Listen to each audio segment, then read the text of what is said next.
1991 সালে জামাত ইসলামের আমিরকে আমি জামানত বাজেয়াপ্ত করেছিলাম আল্লাহর মধ্যে। দুই প্রার্থী হওয়ার সবই কিছু না, হতেও পারে, তো ওটা আমরা ঠিক করে নেবো আস্তে আস্তে। আব্বাস ভাই, আপনি দীর্ঘদিন পর নির্বাচন করবেন, আপনি এর আগে মেয়র নির্বাচনের সময় জেলে ছিলেন, এবার সরাসরি নির্বাচন করবেন, দীর্ঘদিনের প্রার্থী ঢাকার। এই শেষ সময় এসে আপনি মনোনয়ন পেলেন, আপনার লক্ষ্য কি থাকবে? শেষ সময় কথাটা বুঝলাম না। শেষ সময় বয়স না করে পরন্ত বেলায় পরন্তু বলো কি,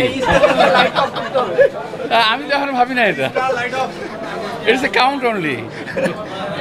আপনার লক্ষ্য কি থাকবে?